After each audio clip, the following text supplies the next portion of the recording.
नमस्कार दोस्तों, make IAS के द्वारा उत्तर प्रदेश विशेष करंट अफेयर का जो सीरीज जारी की गई है उसमें हम लोग जनवरी से लेकर के जो है कि नवंबर तक का करंट अफेयर दिया हुआ है और हम लोग जनवरी से लेकर के मार्च तक के करंट अफेयर को देख चुके हैं उत्तर प्रदेश विशेष के संदर्भ में। अब हम लोग देखेंगे इस वीडियो में अप्रैल से लेकर के नेक्स्ट मंथ जो नवंबर तक के हैं उनको देखेंगे। तो चलिए दोस्तों, देर न करते हुए सेशन की शुरुआत करते हैं। पहला है करंट अफेयर कि Adani total gas limited ATGL की पूर्ण स्वामित्व वाली सहायक company Adani total energy biomass limited ने श्री माताजी गौशाला मथुरा उत्तर प्रदेश में अपने बरसाना बायोगैस संयंत्र के पहले चरण को चालू कर दिया है।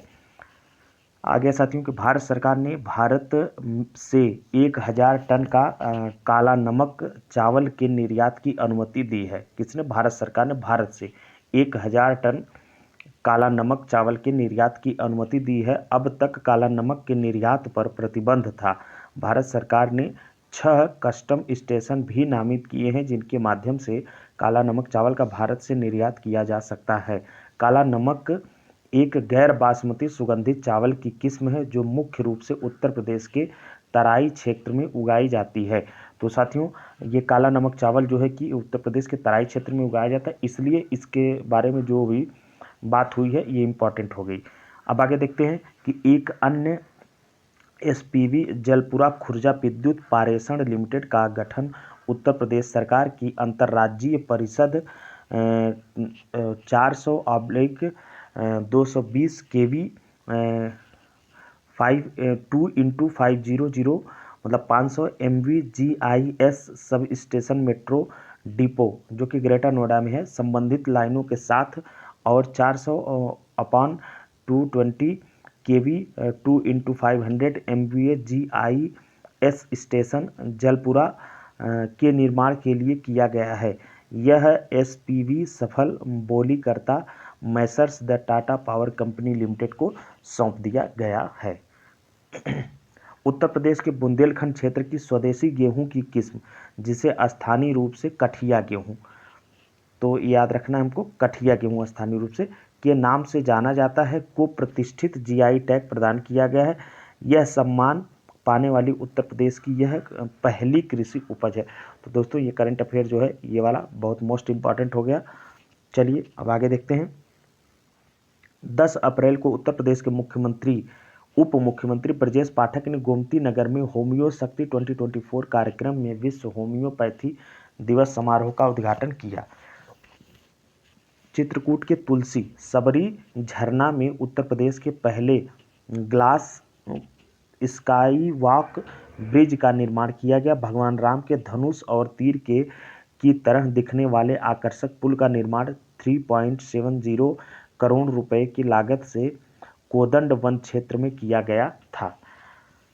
भारतीय अल्पसंख्यक फाउंडेशन IMF ने वाराणसी के हस्तशिल्प और हथकरघा उत्पादों को प्रदर्शित करने व समर्थन करने के लिए 13 एवं 14 अप्रैल 2024 को 2 दिवसीय भव्य कार्यक्रम धरोहर काशी निर्धारित किया है। तो ये कार्यक्रम याद रखना, इसका नाम क्या है? धरोहर काशी की।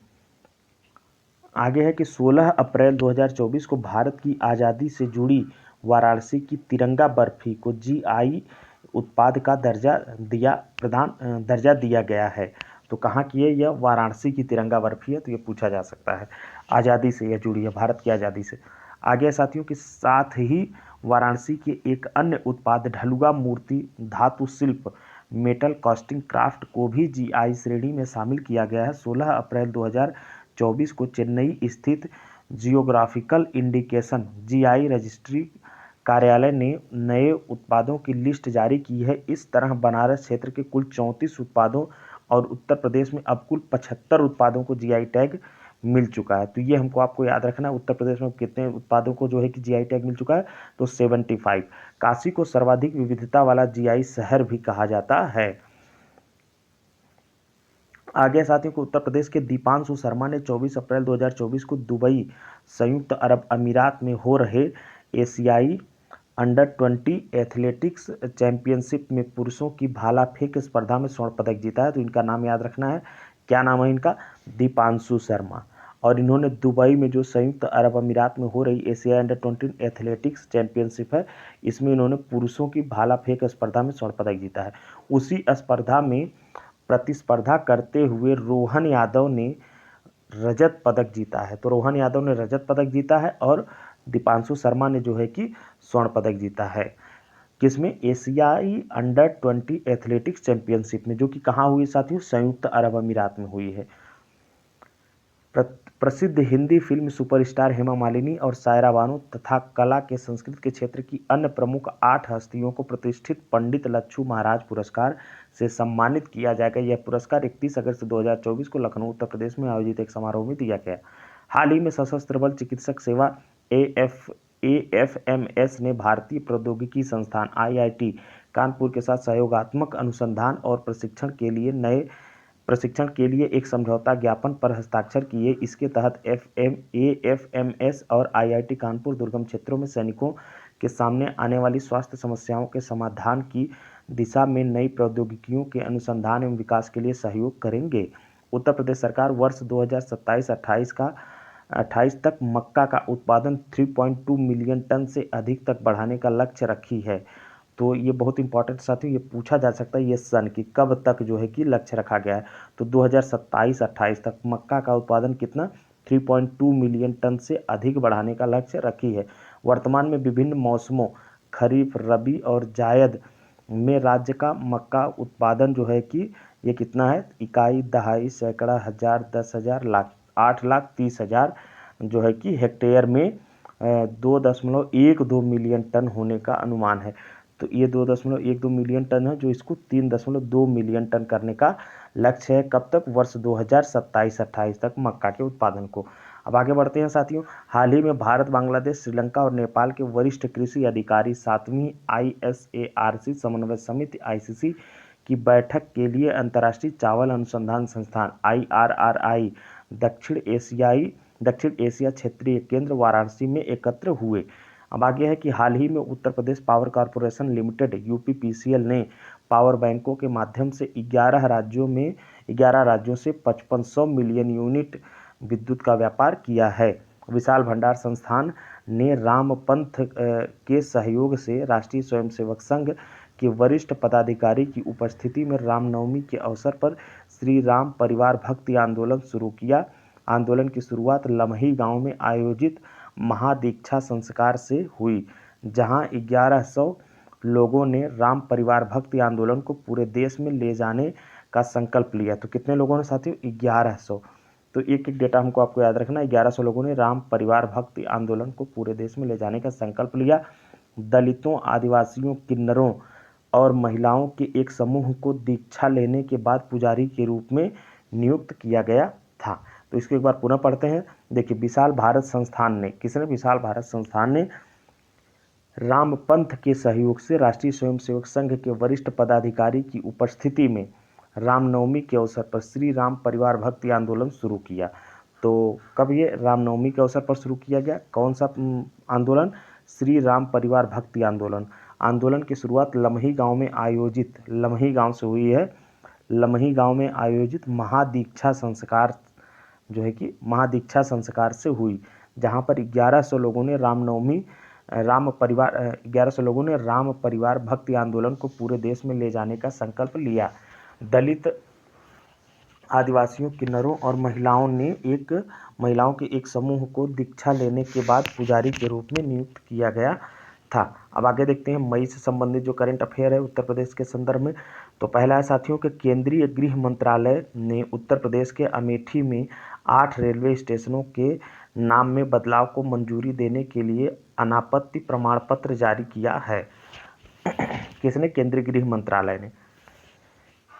अब आगे है कि केंद्रीय गृह मंत्रालय ने अमेठी के निम्नलिखित 8 स्टेशनों के नाम में बदलाव को मंजूरी दी है। फुर्सतगंज रेलवे स्टेशन को तपेश्वर नाथ धाम और कासिमपुर हाल्ट को जायस सिटी और जायस शहर को गुरु गोरखनाथ धाम और बानी को जो है कि स्वामी परमहंस और मिसरौली को माँ कलिकन धाम और निहालगढ़ को महाराजा बिजलीपासी और अकबरगंज को माँ कालिकन धाम और वासिरगंज को अमर शहीद भाले सुल्तान।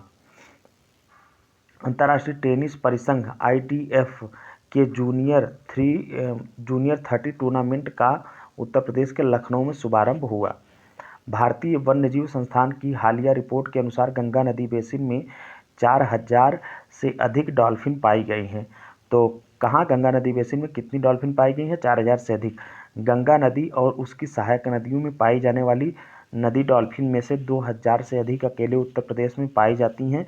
उत्तर प्रदेश में डॉल्फिन मुख्यतः चंबल नदी में पाई जाती है। साथियों, हाल ही में रूस ने 27,000 रूसी AK-203 असॉल्ट राइफलों की पहली खेप भारतीय सेना को सौंप दी है।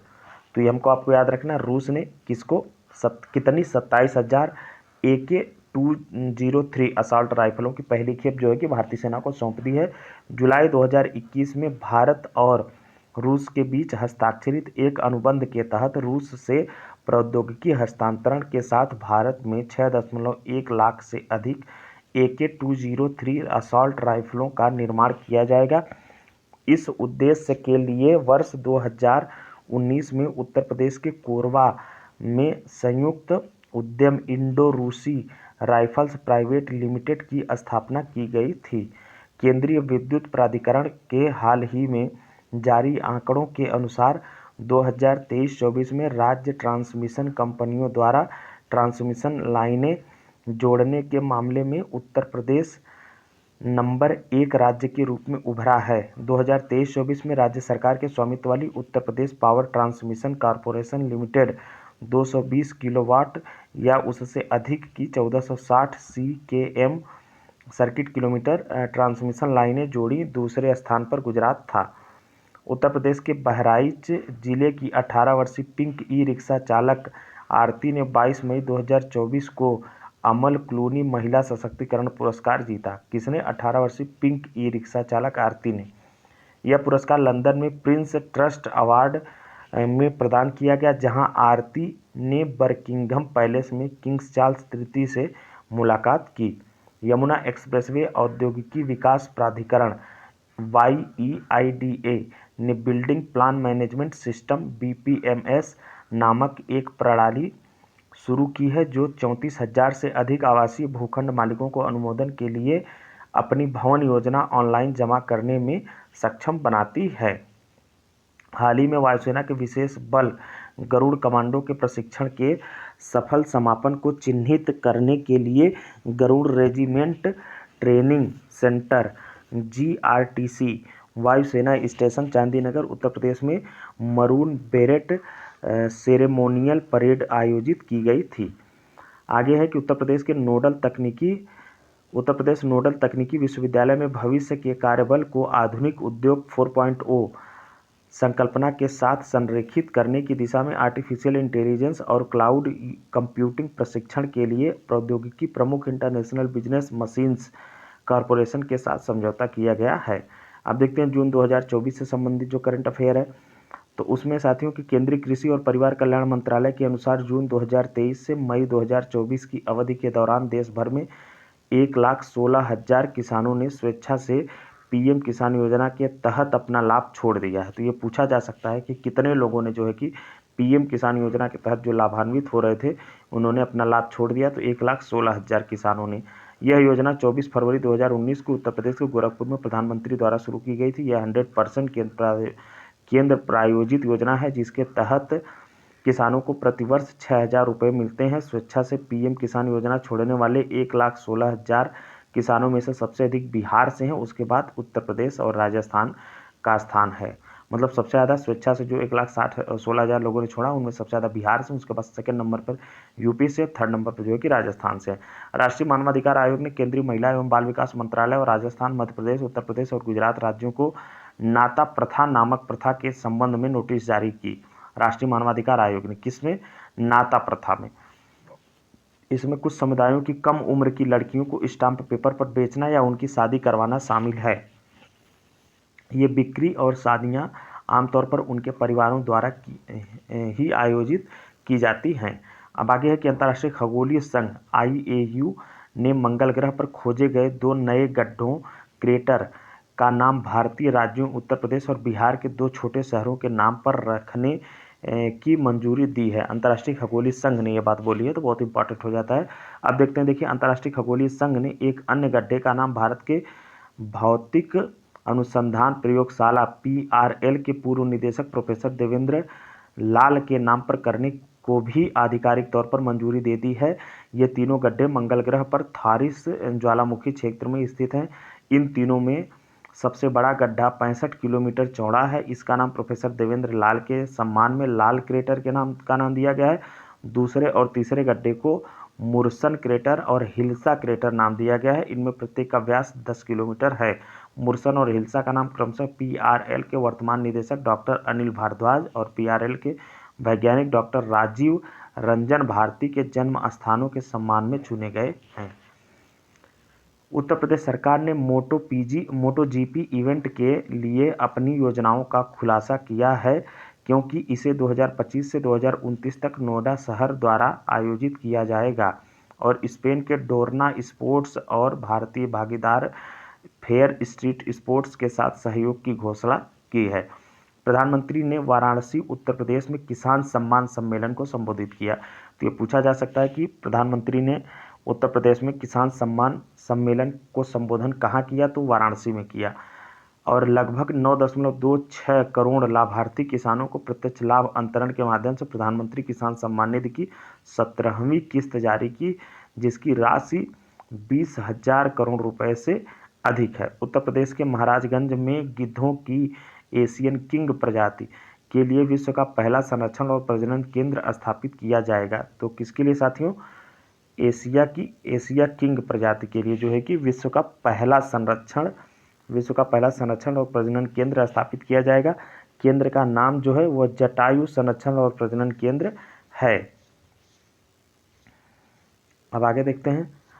देखिए, RBI ने उत्तर प्रदेश के गाजीपुर स्थित पूर्वांचल सहकारी बैंक का लाइसेंस रद्द कर दिया।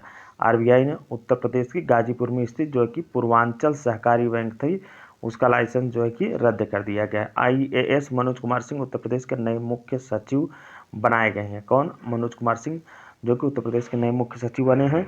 और उनसे पहले मुख्य सचिव के रूप में दुर्गा शंकर मिश्रा सेवाएं दे रहे थे।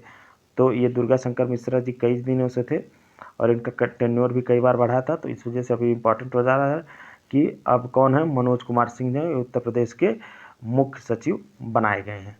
चलिए साथियों, आगे देखते हैं। देखिए, नमामि गंगे एवं जलापूर्ति अनुभाग 3 की ओर से जारी अधिसूचना के अनुसार प्रयागराज समेत प्रदेश के 32 जिलों में भूजल स्तर में वृद्धि हुई है, जिससे इन जिलों में क्रिटिकल जोन की संख्या कम हो गई है। उत्तर प्रदेश कैबिनेट ने अयोध्या में मंदिरों का संग्रहालय बनाने के लिए टाटा सन्स के प्रस्ताव को मंजूरी दी है। किसके लिए साथियों? उत्तर प्रदेश कैबिनेट ने जो है कि अयोध्या में मंदिरों का संग्रहालय बनाने के लिए जो है कि टाटा सन्स के प्रस्ताव को मंजूरी दी है। यह परियोजना 650 करोड़ रुपए की है। इसे टाटा के कॉर्पोरेट सामाजिक उत्तरदायित्व CSR फंड के माध्यम से वित्त पोषित किया जाएगा। वाराणसी को डेट्रॉयट और वेनिस के साथ टोयोटा मोबिलिटी फाउंडेशन TMF के सस्टेनेबल सिटीज चैलेंज में भाग लेने के लिए चुना गया है। यह चैलेंज नवाचार चुनौतियों की मेजबानी के लिए है। अब आगे देखते हैं कि वस्तु एवं सेवा कर नेटवर्क GSTN के अनुसार उत्तर प्रदेश, तमिलनाडु और महाराष्ट्र मासिक रूप से वस्तु एवं सेवा कर GST रिटर्न में अग्रणी है, जो उनकी आर्थिक क्षमता को दर्शाता है। बंगलुरु स्थित कृषि फर्म किसान क्राफ्ट लिमिटेड उत्तर प्रदेश में धान के प्रत्यक्ष बीजारोपण को बढ़ावा देने के लिए विश्व बैंक के जल संसाधन समूह WRG की न्यून मीथेन चावल परियोजना में शामिल हो गई है। हाल ही में उत्तर प्रदेश सरकार ने उत्तर प्रदेश सार्वजनिक परीक्षा अनुचित साधनों की रोकथाम अध्यादेश पारित किया, जिसमें प्रश्न पत्र लीक करने वालों के लिए 2 वर्ष से लेकर के आजीवन कारावास। तो क्या है प्रावधान इसके लिए साथियों? 2 वर्ष की सजा या आजीवन कारावास की जो है कि सजा का प्रावधान किया गया और 1 करोड़ रुपए तक के जुर्माने का प्रावधान है। और उत्तर प्रदेश सार्वजनिक परीक्षा अनुचित साधनों की रोकथाम अध्यादेश ने सभी अपराधी को जो है कि संज्ञेय और गैर जमानती बता दिया है। तो ये हमको आपको याद रखना है। मिनिमम 2 साल या मैक्सिमम आजीवन कारावास दिया जाएगा और 1 करोड़ रुपए का जुर्माना भी लगाया जाएगा। उत्तर प्रदेश सार्वजनिक परीक्षा अनुचित साधनों की रोकथाम अध्यादेश में जो है कि सभी अपराधों को संज्ञेय और गैर जमानती बना दिया गया है। उत्तर प्रदेश सरकार ने वर्ष 2027 तक राज्य में मलेरिया उन्मूलन के लिए तीव्र अभियान शुरू किया है। तो मलेरिया उन्मूलन के लिए कब तक के लिए साथियों, तो याद रखना है 2027 तक। इस पहल में मलेरिया के प्रत्येक मामले की गहन जांच और उपचार जो है वो शामिल हैं। भारतीय सूचना प्रौद्योगिकी संस्थान इलाहाबाद IIIT इलाहाबाद ने विश्व भर में 1401 रैंकिंग हासिल की है और QS वर्ल्ड यूनिवर्सिटी रैंकिंग 2025 में समग्र श्रेणी में 46वां स्थान प्राप्त किया है। QS वर्ल्ड यूनिवर्सिटी रैंकिंग प्रत्येक वर्ष कॉकरेली और साइमंड्स द्वारा जो है कि जारी की जाती है। अब आगे देखते हैं साथियों, जुलाई से संबंधित करंट अफेयर। उत्तर प्रदेश स्वास्थ्य विभाग 1 जुलाई 2024 को डायरिया रोको अभियान शुरू किया। वर्षा ऋतु में दूषित जल के जमा होने से वायरल, बैक्टीरियल और परजीवी संक्रमण का खतरा बढ़ जाता है। आगे है कि उत्तर प्रदेश सरकार ने 3 जुलाई 2024 को एक सत्संग के दौरान हाथरस में भगदड़ की जांच के लिए 3 सदस्यीय न्यायिक आयोग का गठन किया है। इस 3 सदस्यीय न्यायिक आयोग के अध्यक्ष जो है वो इलाहाबाद उच्च न्यायालय के सेवानिवृत्त न्यायाधीश न्यायमूर्ति ब्रिजेश कुमार श्रीवास्तव कर रहे हैं। अन्य सदस्य जो है कि वो सेवानिवृत्त IAS अधिकारी हेमंत राव और सेवानिवृत्त IPS अधिकारी भावेश कुमार सिंह हैं। आयोग का मुख्यालय राज्य की राजधानी लखनऊ में है। Tata power solar system limited ने उत्तर प्रदेश में वाराणसी से घर घर सोलर पहल की शुरुआत की है। निवासी छत पर सौर ऊर्जा लगाने पर अधिकतम इकाई, दहाई, सैकड़ा, हजार, 10,000, लाख, 1,08,000 रुपये तक की सब्सिडी का लाभ उठा सकते हैं, जिसमें केंद्र और राज्य सरकार की सब्सिडी शामिल है।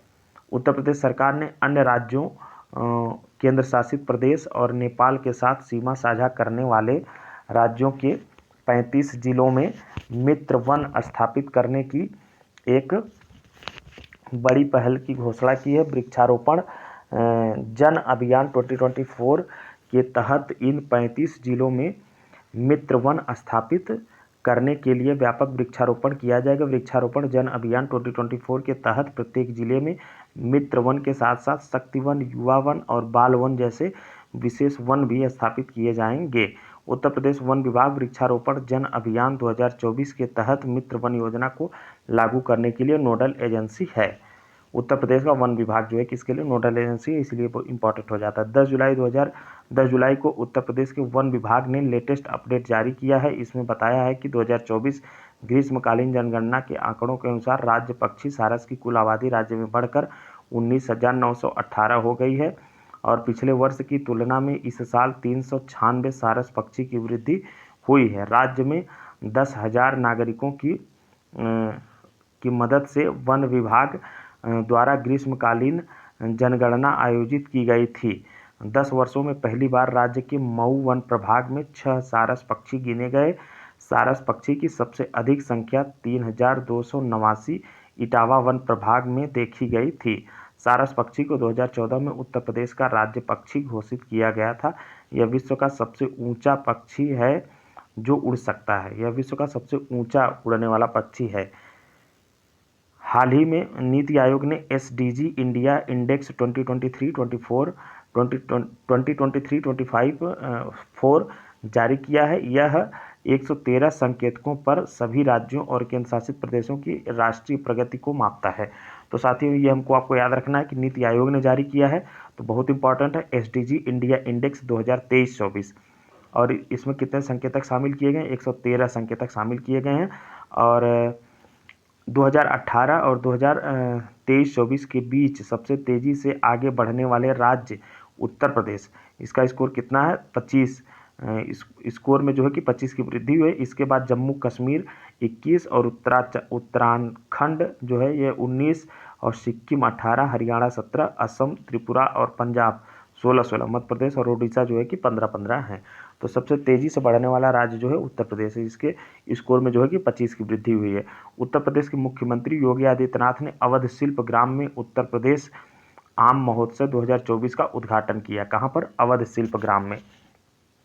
उन्होंने कहा कि भारत सरकार के सहयोग से उत्तर प्रदेश सरकार ने किसानों का समर्थन करने के लिए सहारनपुर, अमरोहा, लखनऊ और वाराणसी में 4 पैक हाउस स्थापित किए हैं।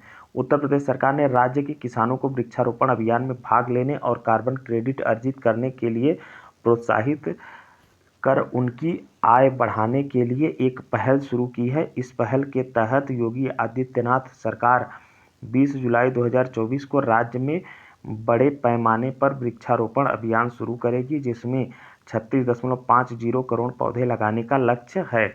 भारतीय प्रतिनिधिमंडल ने ईरान के इस्फहान में 21 जुलाई से 29 जुलाई तक आयोजित 54वें अंतर्राष्ट्रीय भौतिकी ओलंपियाड 2024 में उल्लेखनीय सफलता हासिल की है। सभी 5 भारतीय प्रतिभागियों ने पदक जीते, जिनमें 2 स्वर्ण और 3 रजत पदक शामिल हैं। छत्तीसगढ़ के रिदम कोडिया और मध्य प्रदेश के वेद लाहोटी ने स्वर्ण पदक जीते, जबकि महाराष्ट्र के आकर्ष राज सहाय, उत्तर प्रदेश की भाव्या तिवारी और राजस्थान के जयवीर सिंह को रजत पदक से सम्मानित किया गया।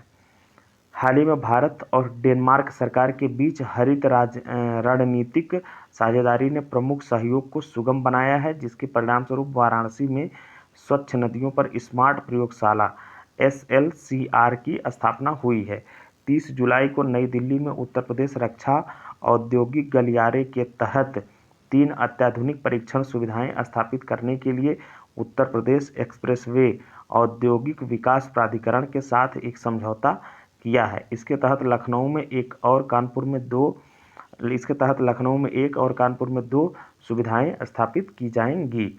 हाल ही में उत्तर प्रदेश सरकार ने राज्य के 500 से अधिक संस्कृत विद्यालयों में पढ़ने वाले सभी छात्रों को छात्रवृत्ति देने का निर्णय लिया है।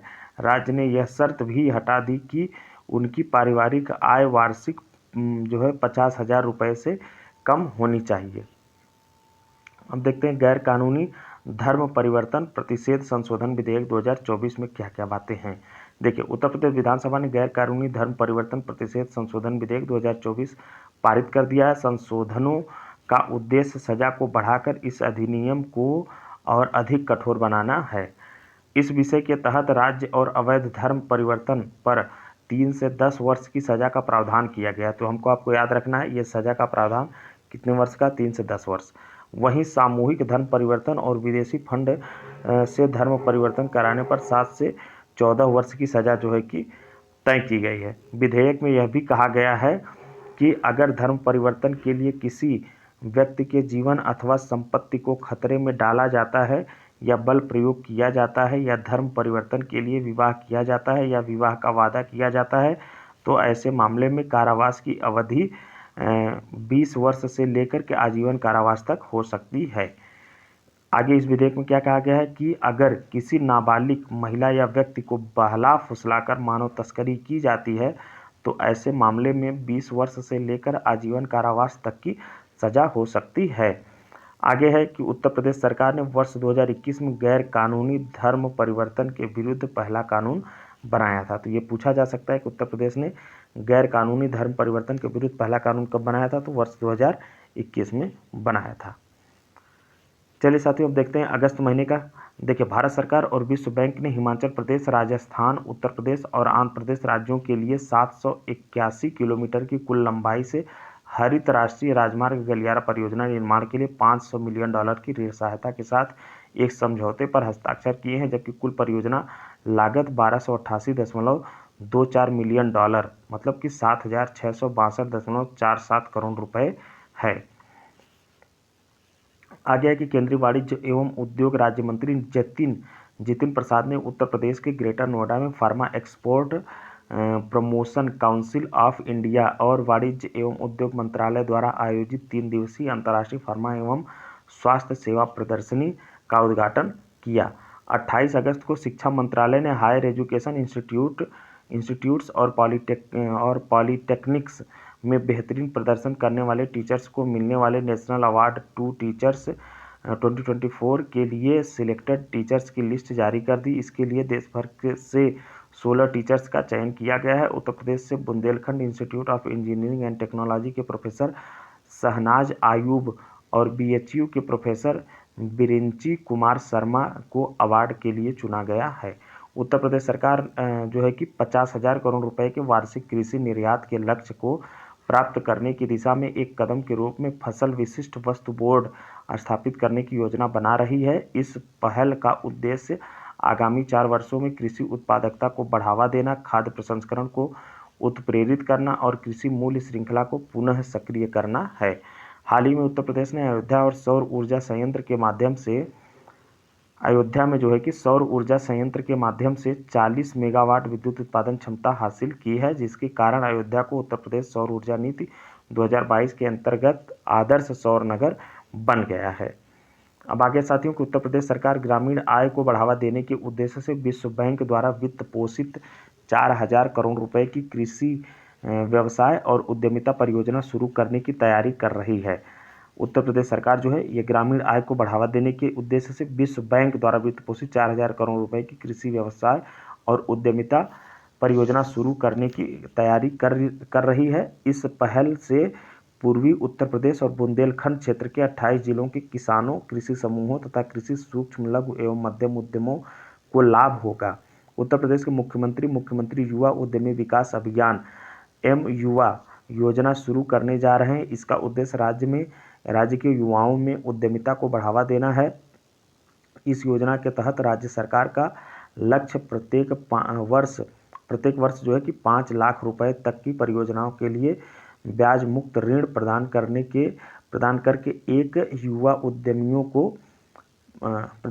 1 लाख युवा उद्यमियों को जो है कि तैयार करना है। हाल ही में उत्तर प्रदेश मंत्रिमंडल ने एक नई सोशल मीडिया पॉलिसी को स्वीकृति दी, जिसका उद्देश्य फेसबुक, एक्स, इंस्टाग्राम और यूट्यूब सहित सभी प्लेटफार्मों पर सामग्री को विनियमित करना है। नई सोशल मीडिया पॉलिसी के अनुसार सोशल मीडिया इन्फ्लुएंसर अपने प्लेटफॉर्म्स पर सरकार की योजनाओं और पहलों को साझा करके प्रति माह 8 लाख तक की आय अर्जित कर सकते हैं। देश के विभिन्न भागों में एवं विदेशों में रह रहे राज्य के निवासियों को बड़ी संख्या में रोजगार उपलब्ध कराना सुनिश्चित किया जाएगा। तो साथियों इस वीडियो में इतना ही रहने देते हैं। बाकी के अगले नेक्स्ट वीडियो में हम लोग सितंबर, अक्टूबर और नवंबर के उत्तर प्रदेश स्पेशल के संदर्भ में जो करंट अफेयर है उसको कवर करेंगे। तो अगर वीडियो अच्छा लगा तो आप लोग लाइक करिए, चैनल को सब्सक्राइब करिए। धन्यवाद।